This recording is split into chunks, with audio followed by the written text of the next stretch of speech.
First of all, I would like to welcome Her Excellency, Sheikha bint Mohammed Al Khalifa, Minister of Culture and Information in today's interview. Welcome. Thank you very much. Thank you for your time. And it's our honor and pleasure to have you here in Bahrain. Her Excellency, in view of cultural openness and multiculturalism, is the balance between openness and cultural identity a cause of concern to you? Well, Bahrain has a unique culture going back over 5,000 years. And in this country, and in particular this ministry, we focus on the cultural activities, and we want to benefit from this unique heritage.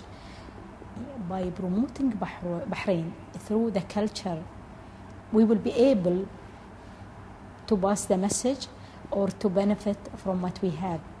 Bahrain is an amazingly culturally rich destination. Could you explain to us or elaborate on your future plans for 2009 and 2010? There is a lot of projects in the process. For example, the site museum, we managed to convince the private sector to support our project. And the site museum was supported from A to Z from the private sector by Arcapita Bank, and we have another museum in the process. One of them will be for another important site. It's the SAR settlement. It's settlement, and we will build a museum, a site museum, and a research center.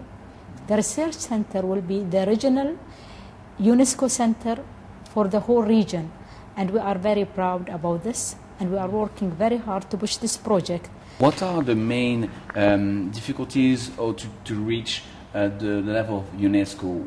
What you have to go through, and how is it looking like with the UNESCO? Because this is a very important one.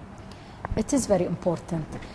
You know, there is certain rules we have to follow. For example, to have the site of Bahrain Fort listed in the World Heritage.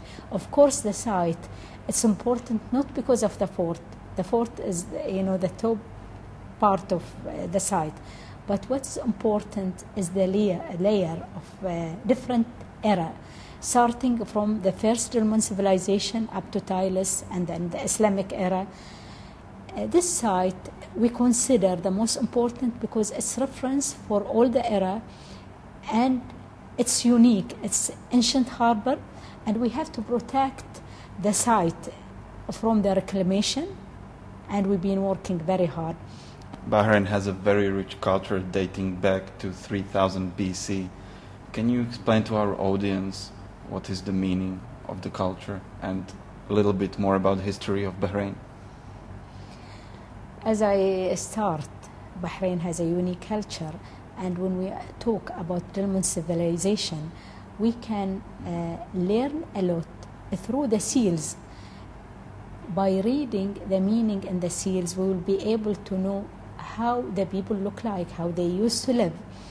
And to have this treasure in Bahrain, we should benefit and we should focus on it and pass the information to the young generation, to pass the message that our identity is very important. And maybe this unique heritage might be not a part of our culture now, but it's part of our identity. How do you want to pass this message to the young generation?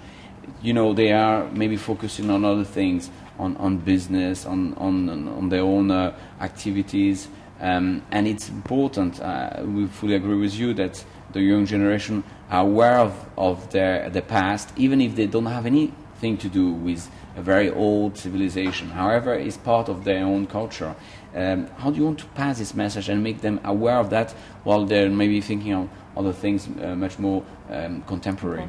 To be honest, the awareness is very important, and right now we didn't pass the message. I think it's our fault. You know, through the channels of the media, through the TV, through the newspaper, we will be able to pass the message. Your Excellency mentioned that Bahrain is to spend more than $100 million in a bid to position itself as the cultural capital of the Gulf and to attract more tourists from the region and beyond. you are also working on a number of large-scale architectural projects, including National Theatre, Heritage Trail, and the Burial Mound Fields. Okay. Can you give us an overview of these projects and how are they going to transform Bahrain? For example, the National Theatre, it's a must for Bahrain. In Bahrain, maybe in the 30s or 20s, there was a movement, and it's a pity not to have a proper theatre, a national theatre in this country, and I think we are late, but as everybody said, never too late. So we start building the National Theatre, and I hope by 2011 this project will be ready. The Pearl Trail is very important because it will talk about the history of this important industry. In the 30s, it's collapsed, but before that, it was the most important industry in this island or the whole region. Anyhow, through this road, you will be able to learn about this industry.